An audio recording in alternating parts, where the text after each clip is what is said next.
Okay, so let's talk about the devil, or whatever you want to call him, Satan, Lucifer, various names that may be associated with this figure who is a fallen angel. Let's talk about the theology, the Christian theology, or Abrahamic theology, because in the Bible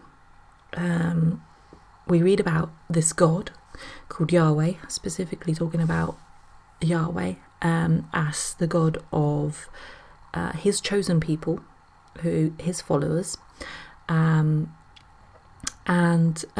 he is supposed to be all-powerful, all-knowledgeable, in charge of everything. He created the whole universe and everything in it. He is responsible for everything that happens, according to these stories. So, where does the devil come into that? It's a little bit of a theological problem for some people to understand, how can there be so much evil in the world if God is supposed to be good and responsible for everything in the world? Then surely he would make it a good place. And that's connected with the story, the original stories of the Garden of Eden. There are various versions of the story. Of course, all of the Bible stories were collected and edited over the years, and there are a lot of non-canonical texts which were rejected as unorthodox. But I think although a lot of other stories that were not officially accepted did circulate among people, and a lot of people would come up with their own ideas about things and create their own groups, heretical groups. The official stance, right, is that God created everything, so God must have created the devil, and God created the Garden of Eden, and he made Adam and Eve, and he put them in the garden, and he said to them, "There's a tree over there. I don't want you to eat anything from that tree. I don't want you to eat the fruit of that tree. Okay, do as you're told." And in that story, a serpent comes along to test Adam and Eve, and nowhere in that text does it say that the serpent is the devil. It just says a serpent, who actually isn't a serpent at the time of the story, but is turned into a serpent as punishment for what he's done. He becomes a snake. He has his legs removed. That's his punishment. Anyway, this creature is saying to Eve, "Why don't you try the fruit, Eve? Why don't you have a taste?" And obviously, God must have created this creature who tests Adam and Eve's faith and obedience. So that's why the idea comes into the story that this creature, this serpent, is the devil, is Satan, and he is created by God as a way of testing the loyalty of his followers. So this is a recurrent story within the Bible. There are lots of different stories where God decides that he's going to test somebody. He's going to find out whether they really, really love him or not, and whether they will do as they're told. And he's given people this ability to make their own choices in life. He's given them this free will, and he's created the devil as his angel, as his servant, to do his work, and that work is to go about testing people and trying to lure them away. And I think the reason that the devil is spoken of as a fallen angel is that all of the angels are loyal to God, and they want to do his work, and they want everyone to worship Yahweh, okay, and they are sort of the highest level of obedience. And I can imagine that the reason that this angel became fallen was part of God's plan. Obviously, he's in charge of everything. He's all powerful, and everything that happens is according to his plan. So it wasn't an accident that this angel became fallen. It wasn't an accident that he fell away from worshipping Yahweh. It's all part of the plan, of course, because Yahweh is all powerful. Everything's down to him. Okay. He wanted there to be an opposing force, an adversary. He wanted there to be an adversary so that this adversary could test people, and that was basically his job. His job was to be the antichrist, the anti-God, the anti-heaven. His job was purely to find out how loyal people really were, and whether people would continue to worship Yahweh no matter what happened, no matter how difficult life got, no matter how much disease or war or torture or anything that happened. They had to keep worshipping Yahweh no matter what, because if they didn't, then there would be an unspeakable punishment. Okay, so we have this idea of the devil as the tempter, the adversary, the one who tests people's obedience. And we also have a different theological perspective which started to develop among various groups. And they looked at this story of God and the devil as being two opposing forces.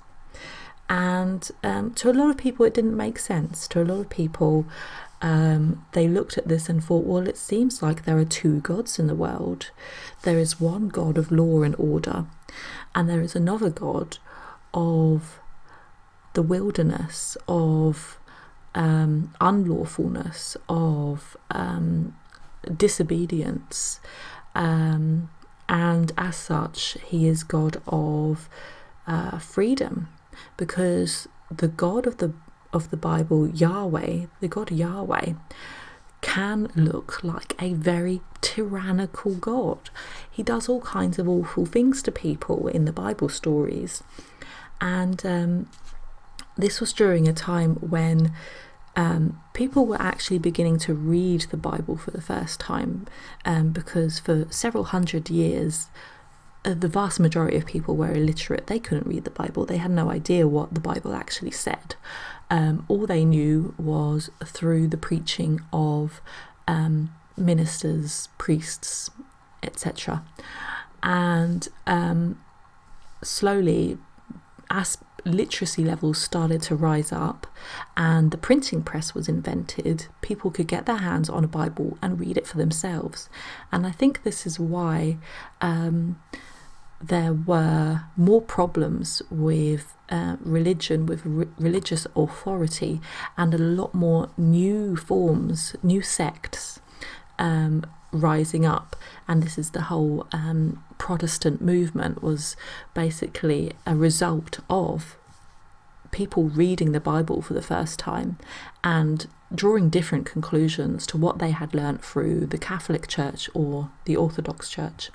But throughout Europe, they were, for the first few hundred years, Catholicism spread throughout Europe, and then there was the Protestant movement, and people started becoming Protestant, and some countries converted to Protestantism and others remained Catholic. And it is overwhelmingly the Protestant countries where the witch hunts really took off. And I see a correlation here. I see a correlation between the adoption of Protestant Christianity and the rise of witch hunts, because there was this instability of belief and this questioning of belief, and a greater paranoia of, are we doing this correctly? Are we doing God's will? Are we being obedient to what God wants, because the God of the Bible is a pretty scary God, and they wanted to make sure that they were doing things right, because they saw a lot of disease and hunger and warfare all around them, as acts of God's punishment for their disobedience. And they thought that the Catholic Church was basically doing Christianity wrong, that they had been disobedient to God, and that this was the reason that everything was going to hell. And so they had this real fear that the devil was working to draw people away from Yahweh, the God of the Bible. And at the same time, there are all these smaller sects around developing their own ideas about God, Jesus, and the devil. And I think there was a genuine belief that the God of the Bible, Yahweh, was actually not as good as people had been telling them. When they started to understand the stories of the Bible, when I first read the Bible, I thought, this is not a good God. Yahweh is not a nice person. If you read the Bible, honestly, when I first read it, I was shocked. I was horrified. I was disgusted. I was like, how could a God who's supposedly good and kind and full of love and mercy do such awful, awful things in all of these different Bible stories? And I think people seriously read those stories and they woke up and they realized, hang on a minute, this devil character, maybe he's not the bad guy. Maybe he's not the bad guy. Maybe he's actually the good guy in the story. Because when you go back to the Garden of Eden, and God has created this little garden prison for his humans, like a zoo. He's keeping these humans in a garden like a zoo. And the devil comes along and he says, look, you don't have to be in this zoo. You don't have to be in this little cage that he's made for you. You can be free. You can go outside. You can live your lives and you can do whatever you want to. You don't have to be obedient slaves. And if you want to eat from this tree, you can eat from this tree, because this is the tree of knowledge. And when you eat this fruit, you become knowledgeable about yourself, about nature, about the world around you, and you understand things. And it was the knowledge of good and evil, right and wrong. In other words, the ability to make your own choices. So they ate the fruit. And Yahweh was very unhappy with them, cursed them, and cast them out of the garden. And what follows on from that, various stories about how God mistreated his people over the centuries, and the various tortures that he used to test his people. And throughout all these stories, you get the impression like maybe the devil was trying to help them get away from this tyranny, this dictatorship, because the God of the Bible, Yahweh, comes across as a tyrant, as a very aggressive dictator who demands your worship.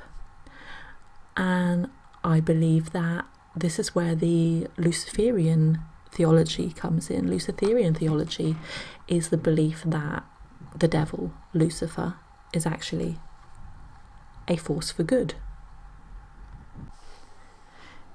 In the Gospel of the Witches, Lucifer is described as a god of light, the brother of Diana, the father of Aradia, and also as a fallen angel, a rebel against Yahweh, the leader of the rebellion against the tyranny of Yahweh.